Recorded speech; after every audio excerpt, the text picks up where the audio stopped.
जय माता दी साथियों। आज हम बात करेंगे स्पेशल डीएड को लेकर टॉपिक पर। आज के इस वीडियो के प्रमुख दो टॉपिक्स हैं, जिसमें से पहला टॉपिक है 7.7 स्पेशल डीएड के कारण यदि रिजल्ट फिर से आता है तो किसे फायदा होगा व किसे नुकसान। दूसरा टॉपिक है क्या वर्ग 3 अंतिम मेरिट के अभ्यर्थी बाहर हो जाएंगे।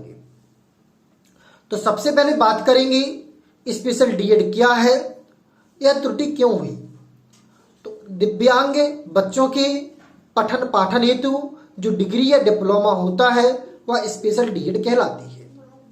अब यह त्रुटि क्यों हुई, तो यह त्रुटि फार्म भरते समय 7.7 कंडका में एक नियम मेंशन किया गया, उसके कारण फार्म भरते समय एक बिंदु अंकित किया गया कि यदि आपके पास स्पेशल डीएड है तो उसमें हाल अंकित करना था और नहीं है तो नहीं पर टिक करना था।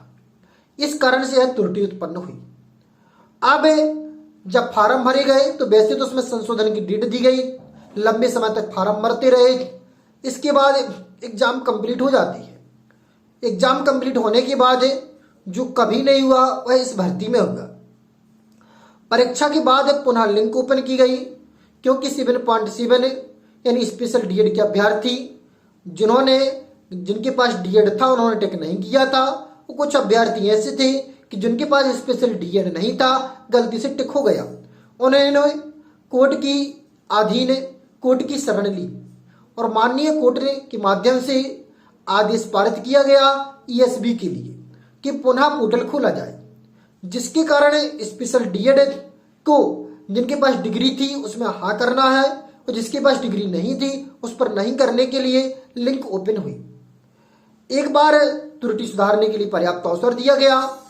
बहुत सारे अभ्यर्थियों ने त्रुटि नहीं सुधारी, बल्कि जो यह आदेश आया था सभी के लिए था। आपके पास स्पेशल डीएड है तो भी ये आदेश था कि आप सुधार सकते थे, नहीं है तब भी सुधार सकते थे। आपने आजकल लगाई है तब भी सुधार सकते थे, नहीं लगाई है तब भी सुधार सकते थे। बहुत सारे अभ्यर्थियों ने सुधार नहीं किया।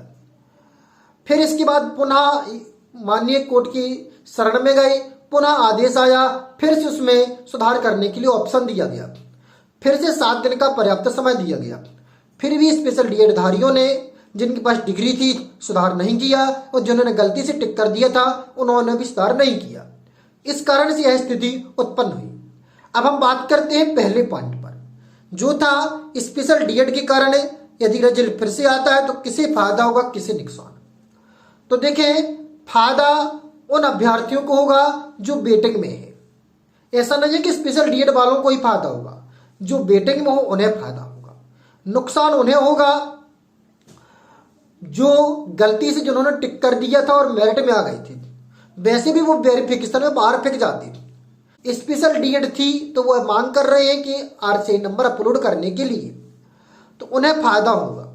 क्योंकि जो स्पेशल डीएड वाले हैं, जिनके पास स्पेशल डीएड नहीं थी, जैसे वो अभ्यर्थी बाहर होंगे तो नीचे से अभ्यर्थी ऊपर जाएंगे। जो स्पेशल डीएड वाले हैं उन्हें बोनस अंक मिलने के कारण उनकी मेरिट में यदि वो आते हैं तो उन्हें फायदा मिल जाएगा और ज्वाइनिंग हो जाएगी। जो बीटेक में है सर्वाधिक फायदा उन्हीं को मिलने वाला है।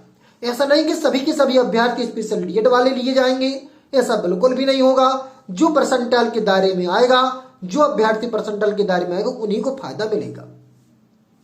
और यह डिपेंड करता है कि किस कैटेगरी में कितने अभ्यर्थी जिनके पास स्पेशल डीएड नहीं थी गलती से टिक हो गया है वो बाहर जाती है। जिस कैटेगरी के अभ्यर्थी ज्यादा बाहर जाएंगे उन्हें ज्यादा टिक मिलेगा, फायदा मिलेगा। वैसे सामान्य तौर पर देखें तो मैक्सिमम से मैक्सिमम अभ्यर्थी जो रहते हैं वो ओबीसी कैटेगरी के रहते हैं। तो सर्वाधिक फायदा यदि किसी कैटेगरी को मिलेगा तो वो ओबीसी को मिलेगा, क्योंकि कुल टोटल लगभग 40 से 50% अभ्यर्थी ओबीसी कैटेगरी के रहती है। और जब जनसंख्या अधिक रहेगी तो हो सकता है कि उनमें त्रुटियां भी अधिक हों, और त्रुटियां अधिक रहेंगी तो उसी कैटेगरी को फायदा मिलेगा। ऐसा नहीं कि ओबीसी बस को मिलेगा, सिर्फ सभी कैटेगरी को मिलेगा। जिस कैटेगरी में जितने गलती से स्पेशल डीएड टिक हो गए होंगे, इनमें से कई अभ्यर्थी ऐसे भी हैं जिनके स्पेशल डीएड के अंक हटने के बावजूद भी वो मेरिट में बच जाएंगे, तो उस स्थिति में वह मेरिट में बने रहेंगे। किंतु स्पेशल डीएड के बोनस अंक हटने के बाद यदि वह बाहर होते हैं तो निश्चित तौर पर वह बाहर हो जाएंगे और नीचे के जो वेटिंग अभ्यर्थी हैं वह मेरिट आ जाएंगे। अब हम बात करें अगले पॉइंट पर, क्या वर्ग 3 अंतिम मेरिट के अभ्यर्थी बाहर हो जाएंगे? तो ऐसा बिल्कुल भी नहीं है, क्योंकि जितने पद थे उतने ही परसेंटाइल के आधार पर सिलेक्शन हुआ है। बाहर वही अभ्यर्थी होंगे जिनके पास स्पेशल डीएड नहीं थी और गलती से स्पेशल डीएड कर दिया है, ऐसे अभ्यर्थी सभी बाहर हो जाएंगे। और भले वो अंतिम मेरिट के हो या मध्य मेरिट के हो या स्टार्ट मेरिट के हो। स्टार्टिंग मेरिट के होंगे तो स्पेशल डीएड अंक घटने के बाद वह मेरिट में बनी रह सकती है, क्योंकि उसके नीचे संभवतः मेरिट गई होगी। तो इस पर सीधा सीधा इफेक्ट जो पड़ेगा, जिनके पास स्पेशल डीएड नहीं है, गलती से टिक हो गए, उन अभ्यर्थियों पड़ेगा, भले वो अंतिम मेरिट का है या प्रारंभिक मेरिट का या लास्ट मेरिट का। ये आवश्यक नहीं है कि अंतिम मेरिट का बाहर होगा, बाहर वही होंगे जिनके पास स्पेशल डीएड नहीं थी और गलती से टिक हो गया है। फायदा उन्हें होगा जो वेटिंग में थे, कुछ पॉइंट से रह गए थे। उम्मीद करते हैं कि आपको जानकारी अच्छी लगी है। यदि अच्छी लगी है तो वीडियो को लाइक और चैनल को सब्सक्राइब जरूर करें। फिर मिलते हैं एक नई वीडियो में नए टॉपिक के साथ, तब तक के लिए जय माता दी।